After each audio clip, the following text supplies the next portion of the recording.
Olá, meus queridos, tudo bem? Hoje é um dia muito importante. Eu senti vontade de fazer um conteúdo mais profundo, trazer assim um conteúdo mais profundo para vocês por causa de tudo que está acontecendo comigo, principalmente de março para cá, né? Na verdade, o ano começou maravilhoso, porque eu entreguei o capítulo de um livro que eu tinha recebido o convite ano passado. Em março desse ano já veio o convite para esse livro aqui, que é um livro assim, também maravilhoso, né? Esse livro aqui foi escrito por 22 mulheres.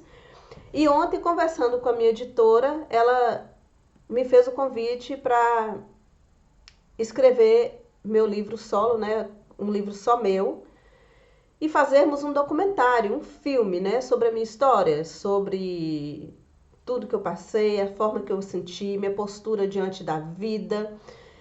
E eu me senti assim muito honrada, sabe? Muito grata. Primeiro por ser quem eu sou, por ter seguido minha vida do jeito que eu segui, por tomar as decisões que eu tomo. Porque as pessoas nos valorizam também da maneira que a gente está diante da vida, com nossa postura. Vocês já repararam que uma pessoa muito boa, uma pessoa que diz sim para tudo, uma pessoa que não toma atitude enérgica, assim, deixa tudo do jeito que está para não criar conflitos e sabe que se abrir a boca vai ter briga?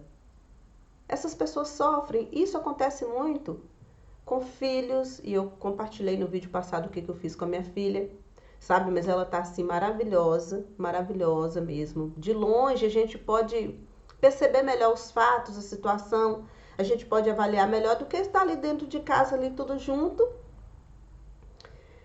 pensando que a gente está certo, sem avaliar nosso comportamento e aquele inferno, porque a tendência é só piorar. Então, por causa dessa postura que eu tenho, eu segui minha vida do jeito que eu segui e eu tenho os resultados que eu tenho. Então é assim, você pode observar, a pessoa que ela é boazinha demais, que ela não age, que ela fica evitando conflito, ela evita conflito porque ela sabe que se ela for agir vai dar problema. E aí, para evitar o problema, ela cria um maior que é com ela mesma, ela adoece, né? Porque isso é natural. A gente desequilibra todos os hormônios da gente e depois vai lá no médico procurar remédio para poder equilibrar, porque a gente já não está aguentando mais, sendo que uma solução que a gente tomasse, uma ação da gente, né, seria a solução de tudo, né? Mas a gente às vezes não vai, quer dizer, a gente não, né? Porque eu tomo minhas providências, até porque muitas vezes, quando eu entendo que quando a gente fica, né, naquela situação, a gente está dando chance do outro mudar. A gente fala, ó, não espera agir não, vai. E a gente briga com a gente fica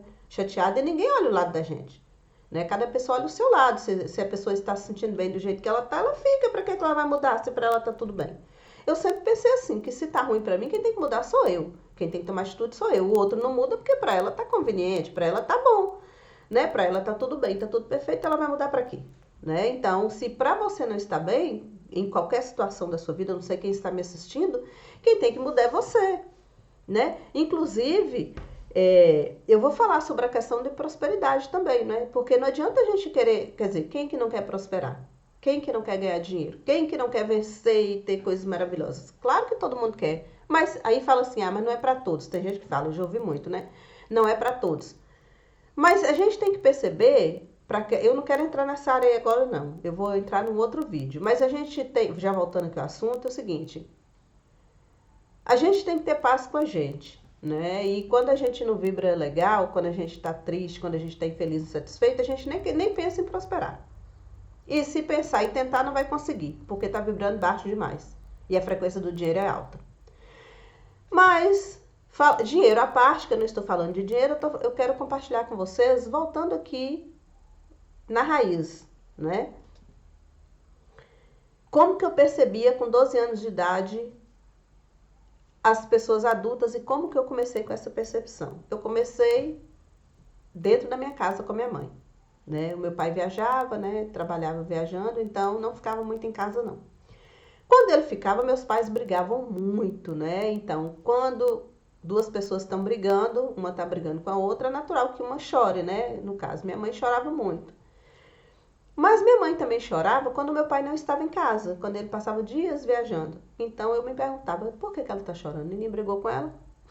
Quando eu chorava, ela tinha brigado comigo, ou ela tinha me batido ou me colocado de castigo. Agora, se ela não fez, ninguém fez isso com ela, ninguém brigou, tá chorando por quê? Ela levantava de manhã, colocava um disco para tocar.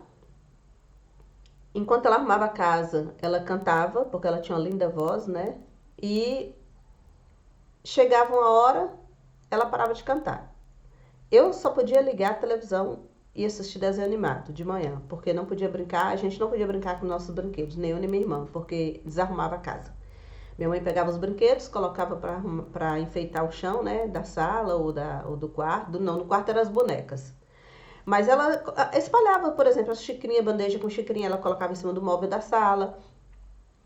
No chão ela colocava, vamos supor, um velocípede, assim, lá no cantinho. Mas se a gente tirasse do lugar, bagunçava, então ela não deixava, né? E aí, eu e minha irmã, a gente só podia ver televisão, assistir desenhos, né? Sítio do Pica-Pau Amarelo e programa de sábado, domingo. E com os brinquedos a gente não brincava. Mas a gente só podia ligar a televisão depois que ela arrumava a casa. Porque de manhã ela arrumava tudo cantando. Mas tinha uma hora que ela parava de cantar. Eu adorava ouvir a voz dela e eu pensava, por que ela parou? E eu ia, né, levantava, ela falava para não sair do sofá, mas eu ia devagarzinho para saber o que ela estava fazendo que ela parou de cantar. Então a minha mãe estava sentada no degrau da cozinha que dava acesso ao quintal, chorando. Mas ela chorava tanto, mas ela chorava tanto, e eu ficava na tristeza de ver minha mãe chorando. Eu falei, por que ela tá com essa tristeza? E passando os dias, né, eu percebi que quando ela parava de cantar, eu poderia ir lá olhar porque ela estava chorando. Então isso ficava encaramelando na minha cabeça, né? Eu pequena, por que ela chora tanto? Aí, isso foi lá por volta dos 10, 11 anos e tal. Quando, assim, as amigas dela iam lá em casa, né, vizinhas, né, elas paravam para falar da vida, né, e sentando, conversando assim, eu perto, né, que elas conversavam na sala. Eu escutava as conversas e elas eram muito infelizes, aquelas mulheres eram muito tristes. Uma queria fazer alguma coisa da vida dela, queria fazer uma formação, não podia, porque o marido não deixava estudar. A outra queria separar, mas falava que a sociedade condenava a mulher separada, né? Porque nos anos 80, isso foi no início dos anos 80, né? Eu nasci em 71, eu tenho 51 anos, né? Então, lá para os anos 80, lá no 81, 1982, né? Eu com 10, 11 anos de idade, eu escutava aquelas conversas e eu ficava pensando, né? Mas quem é a sociedade? Porque elas falavam que a sociedade falava, que a sociedade falava de mulher que ficava separada, que mulher nasceu para o lar, né? Não era para trabalhar fora, outras queriam trabalhar e não podia. E minha mãe também tinha as reclamações dela. Então, eu ficava pensando, mas será que sociedade é gente? E quando eu crescer, será que eu não vou poder fazer as coisas que eu quero? Será que eu não vou poder estudar? Sabe, assim, eu ficava assim me perguntando. Quando eu ia perguntar à minha mãe, mãe, por que é sociedade? Ela, menina, você não sabe nada da vida não. Isso não é pra você não, você não entende isso não. E nunca me explicou. Eu comecei a escrever, né? Peguei o hábito de escrever. Porque eu assistindo novela com ela, uma mulher morreu. Tudo tem um porquê, né? Eu assistindo novela com a minha mãe, uma mulher morreu lá na novela, né? E aí, um dia, assistindo um programa de televisão de domingo, a mulher apareceu. E eu tomei um susto, falei, mãe, essa mulher morreu, o que ela tá fazendo no programa? Aí minha mãe falou, não, ela não morreu. Ela, na novela, ela representava um personagem de história que alguém escrevia. Novela é história que alguém escreve. E novela é mentira, né? Eu falei, uai, quer dizer que novela não é mentira? Ela falou, é. Aí eu falei, então se é assim, fiquei maravilhada. Eu falei, se é assim, eu também posso escrever. Aí daquele dia em diante, eu tinha 12 anos. Eu nunca mais deixei de escrever nem um só dia na minha vida. Eu pegava o dinheiro porque eu ia pra escola, só escrevia lápis, né? Mas aí eu pegava o dinheiro do lanche e comecei a comprar caneta e folha de xerox, né? Comprava avulsa, né? E aí eu escrevia tudo que eu sentia, tudo que eu via e tudo que se passava na minha cabeça. Eu escrevia tudo. Nunca deixei de escrever. Então, aqueles questionamentos foram ficando, né? E tudo que eu percebia da família. Por exemplo, meus pais em casa, né? Eles brigavam, estavam desentendidos um com o outro. Domingo a gente ia almoçar na casa da minha tia. Lá eles conversavam, brincavam, jogavam buraco, né? Juntava todo mundo para jogar. E eu pensava, olha, eles estão bem, né? Eles não estão brigando mais não. Mas quando saía da casa da minha tia à noite, que eles iam pra lá de manhã, almoçava, passava o dia, né? Aí quando era noite, vinha embora. Chegava em casa, era aquela discussão de novo, então eu via que eles lá faziam de conta que estavam bem. Em qualquer lugar que chegava, estavam bem para todo mundo, mas em casa brigavam. Então eu pensava, é fazendo bonito porque a sociedade não deixa. E aí eu ficava pensando, né? Não deixa as pessoas serem elas. As pessoas sentem aquilo e não falam, né? E fingem que tá tudo bem quando não tá. Com o tempo eu percebi que sociedade nada mais era do que um grupo de pessoas que cada um conhece. Pensa, eu vou à rua, eu passo na rua para uma pessoa que nunca me viu. Essa pessoa é a minha sociedade, ela não sabe nada da minha vida, ela não vai falar nada da minha vida, não me conhece, não sabe se eu sou solteira, se eu sou casada, o que eu sou. Então, ela não vai falar nada de mim. Logo, ela não é minha sociedade. Quem que fala da gente? Eu, né, escrevia lá e achei um grupo. Amigos fala da gente? Pode falar, porque, tipo, pode falar bem ou falar mal, não sei, né? Mas tem alguma opinião formada sobre a gente porque conhece a gente. Então, amigos sim, pode fazer parte da sociedade. E parente? Parente também, né? Conhece, sabe da vida, pode fazer parte. Os pais, os filhos e colegas de trabalho, vizinho, que é próximo, né, que conhece, e pronto. E então essas pessoas são minha sociedade. Então eu pensava, quer dizer que um não faz com medo do outro falar e o outro não faz com o medo do outro falar, não faz as coisas, não vive como quer, e é um pequeno grupo de pessoas que não deixa as pessoas fazerem as coisas que elas querem porque falam.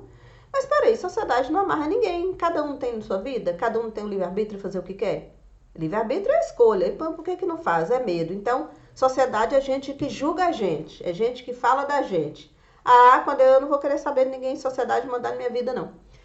E aí eu decidi que minha vida eu ia viver do jeito que eu queria, do jeito que eu achava que era bom pra mim, porque cada pessoa sabe o que é bom pra ela, né? E como que sabe? Da maneira que sente.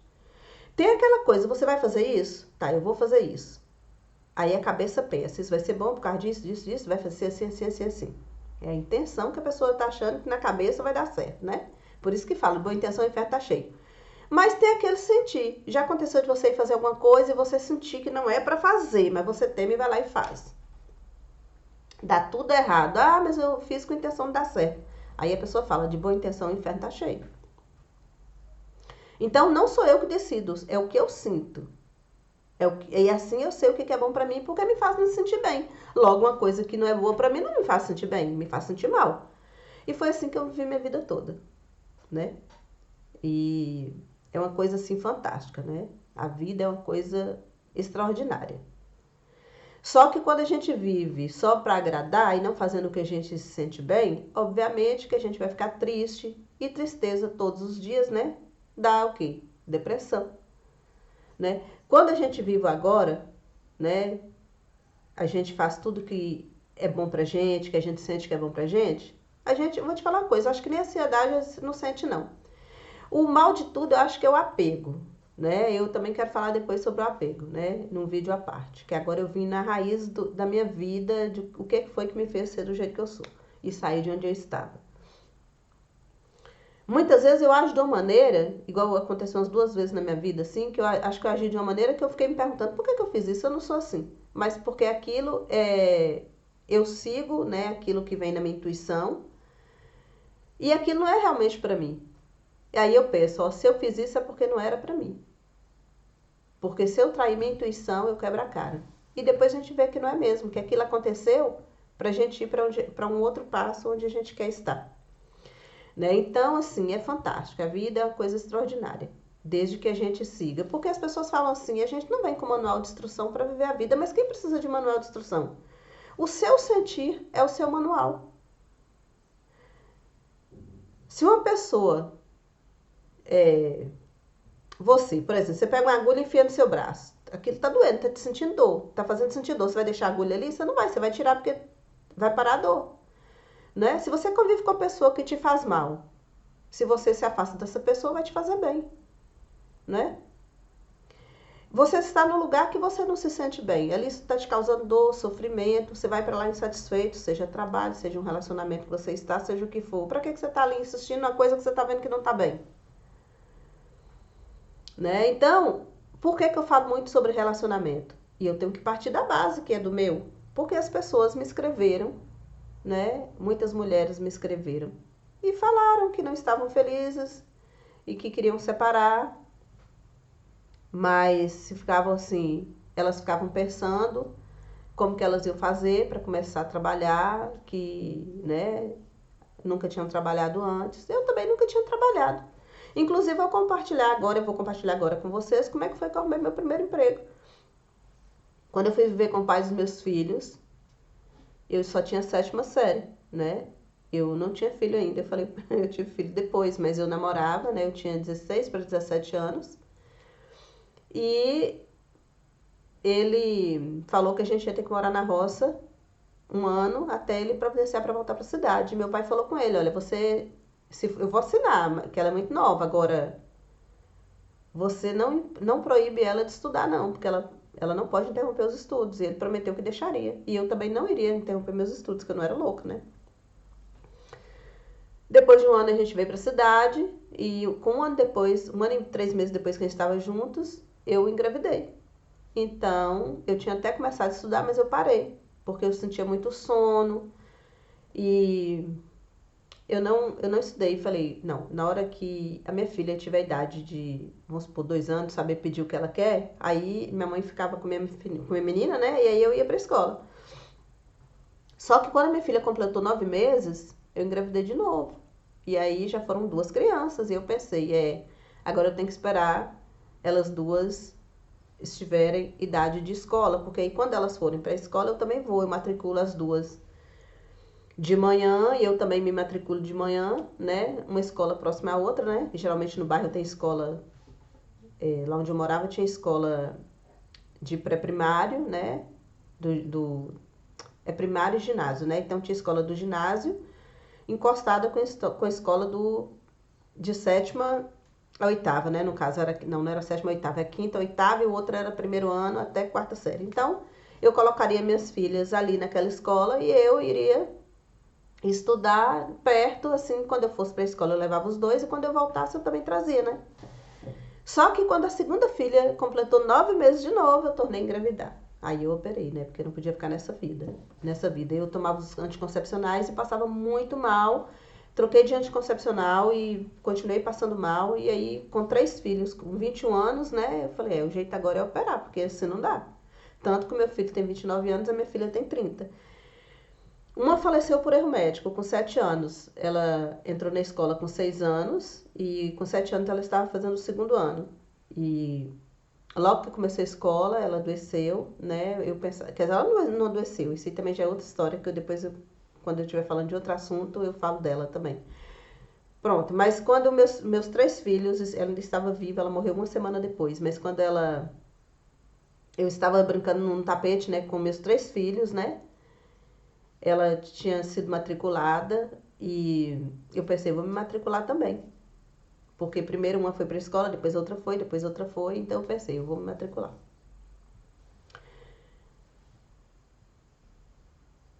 Um dia eu estava sentada no tapete da sala com meus 3 filhos e eu falei pro meu marido, eu falei, olha, ano que vem eu vou retomar o estudo, porque já vai estar na hora de voltar para a escola. Ele virou para mim e falou assim, com a cara fechada, né? Com um tom na voz que eu nunca tinha ouvido, um tom muito severo. Ele falou, você já tem 3 diplomas, e apontou para as crianças, e você não precisa de mais nenhum. Essa conversa acaba por aqui. Não quero mais falar nesse assunto. E naquele momento eu pensei assim, primeiro eu senti um choque, né, porque ele sabia que eu queria estudar, e depois eu pensei, a conversa pode ter parado por aqui para você, para mim não, para mim ela só está começando e nada mais vai ser como antes. Eu senti, né, em mim que nada mais seria como antes. Porque eu achava que meu casamento era perfeito, né?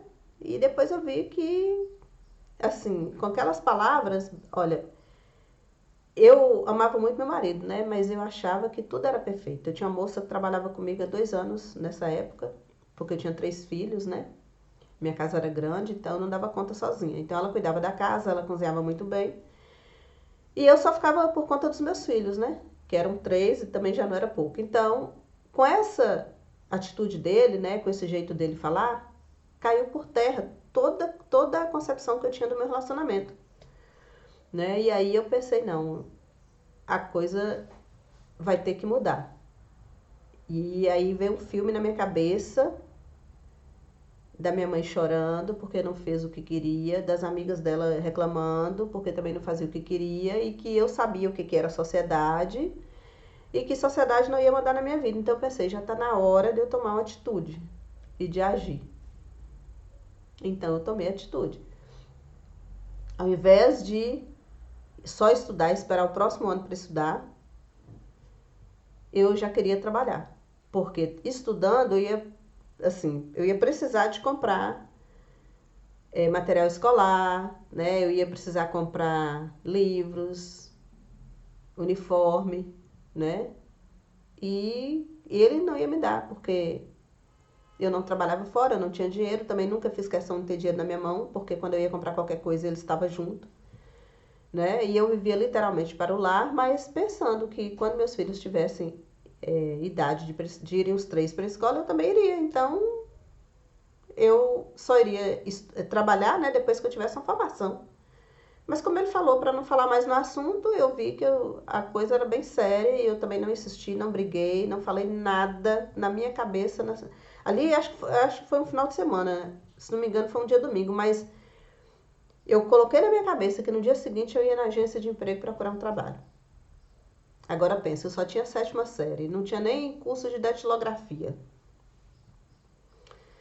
Nunca tinha trabalhado fora, não tinha experiência, né? Então, como que eu ia numa agência de emprego sem um currículo? Mas eu fui. No outro dia, a única coisa que eu fiz foi conversar com a menina que trabalhava lá em casa. Eu falei, olha, não era uma menina, ela já era uma jovem assim, né? Tinha seus 27 anos, 28 anos. Eu falei, olha, Maria, eu vou ter que trabalhar fora.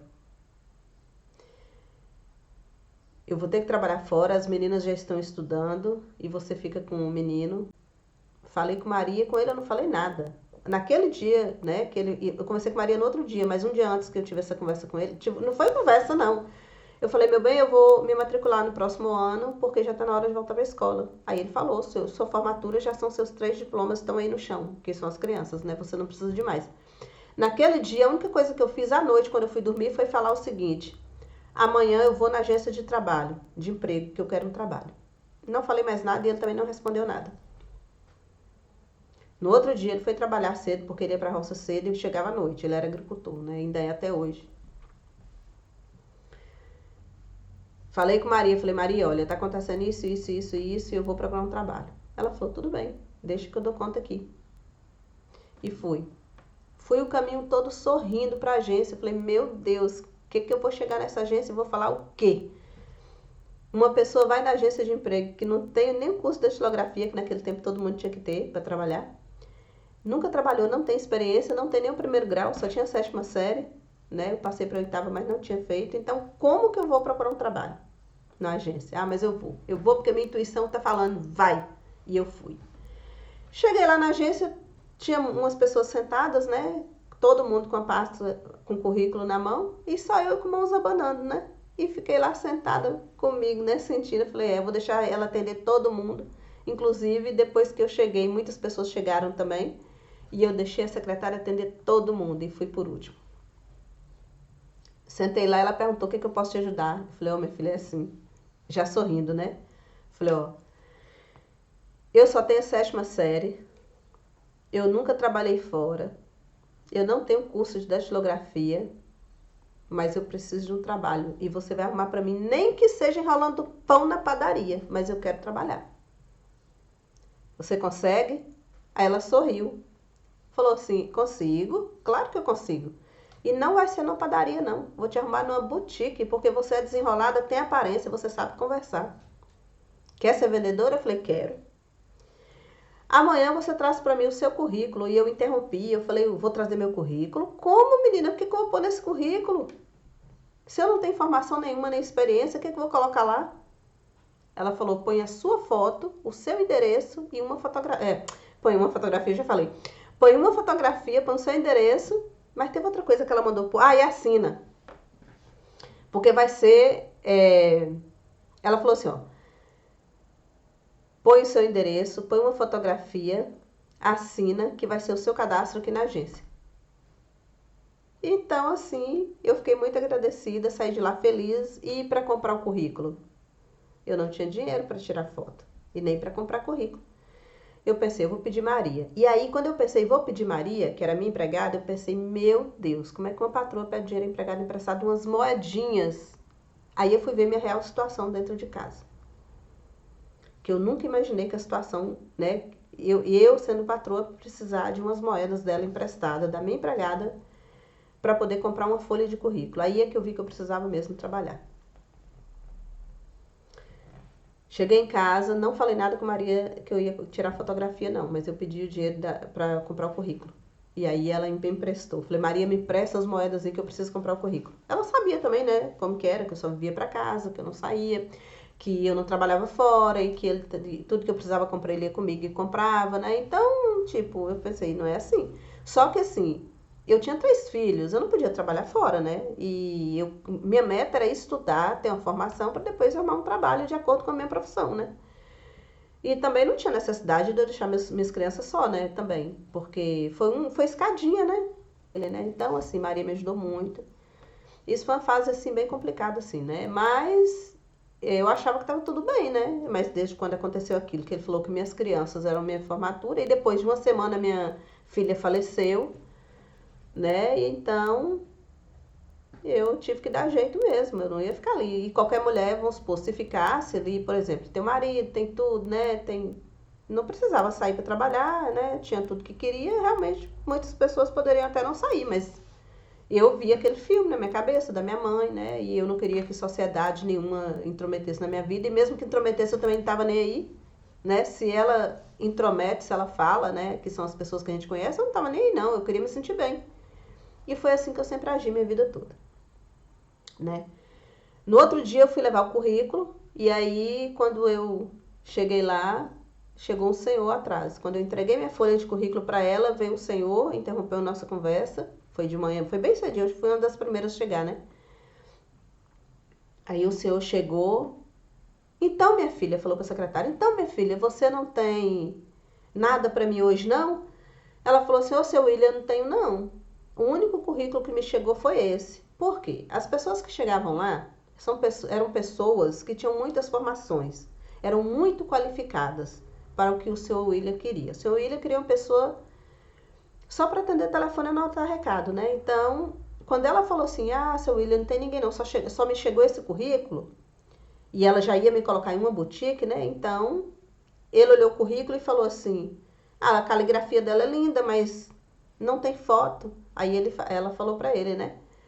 Mas não precisa não, porque olha ela aqui, na sua frente. Ele olhou para mim, minha filha, você sabe anotar telefone e ela sabe atender telefone e anotar recado? Eu falei, sei. Ele tá contratada, manda ela lá. E ele só precisava de uma pessoa que trabalhasse na parte da manhã. Porque ele ia viajar, né? E já tinha quem ficasse no escritório à tarde e precisava de uma pessoa de manhã, nem que seja para atender telefone e anotar recado. E essa pessoa fui eu. Ele falou, tá contratada. Então, assim, se eu fosse me ater naquilo que eu não tinha, olhar para mim e falar, eu não tenho datilografia, eu não tenho estudo, eu não tenho experiência, eu não teria ido na agência, eu não teria nem saído do lugar. Mas meu coração, dentro de mim, minha intuição falou, vai. Quando eu fui, o caminho todo sorrindo, meu Deus, o que eu vou chegar lá, vou falar o quê? Vai. E eu fui e consegui. E sempre tem alguém precisando daquilo que você tem para oferecer. Ele só precisava de uma pessoa para atender telefone e anotar recado. Né? Então, gente, depois o vídeo já vai para 30 minutos e eu quero fazer algumas considerações aqui, depois eu continuo essa história, né? Mas, o que eu quero dizer para vocês? Que aonde a gente está, por mais que a situação pareça que não está boa, pareça que está difícil, sempre tem uma saída. Aquela saída que você precisa é a sua voz interior que dá. Mas não analise essa voz interior, não. Porque se você analisar, a sua cabeça, né, vai encontrar maneira de te tolir. Porque a função do neocórtex é te proteger. Mas o sistema límbico, que é o lado emocional, ele te fala, vai que você vai conseguir, vai, ele fica do lado da emoção, né? Neocórtex não, é o raciocínio, né? É o racional. Ai, se acontecer isso, se acontecer aquilo. E eu não me preocupava, eu tô na vida é para viver, né? E minha intuição tá mandando e eu vou. E fui e consegui o trabalho. Agora, o que aconteceu depois, né? O que meu marido fez quando eu arrumei esse trabalho, eu conto para vocês no próximo vídeo, tá bom? Eu vou ficando por aqui e eu estou muito feliz, né, por ter voltado pro canal, porque eu fiquei um tempo sem gravar e contei para vocês, inclusive eu quero até falar mais sobre, pronto, essa questão, né, com a minha menina, com esses convites que eu estou né, recebendo, né, a minha editora me convidando para escrever meu livro solo, né, e fazer um documentário e um filme, eu estou muito feliz. E é o que eu falo para vocês, eu sabia que eu estava fora, né, agora a última vez foi 6 meses que eu fiquei fora do canal, mas eu tive minhas questões também para resolver, né, então eu quero chegar aqui para vocês, quando eu sinto que eu tenho que gravar, que é a hora de, não é que eu tenho, é que é hora de gravar, senti que eu tinha que gravar, eu sentia todos os minutos, de todos os dias. Gente, eu tenho que gravar, eu tenho que gravar. Gente, eu tenho que parar com essa loucura que eu tenho que gravar, porque senão eu não vou gravar. O efeito Zenão, você tem, tá em falta, vai ficar mais em falta, o universo dá mais disso, né? Mas, dentro de mim falou, é hora, vai lá, senta e grava.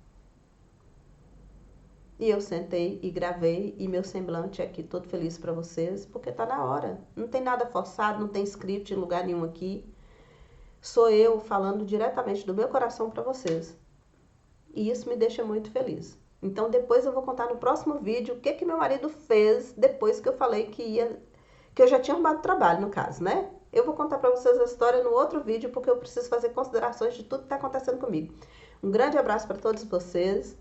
Eu sou muito grata por você estar aqui e você que me acompanha, né? Acompanhou toda a trajetória desde quando eu iniciei o canal. Gratidão pelos seus comentários, gratidão por todos os e-mails que vocês me mandaram, né? Quem me mandou, eu fico muito agradecida. Para você que interage comigo aqui, né? Um grande abraço. Gratidão por você estar aqui. Namastê.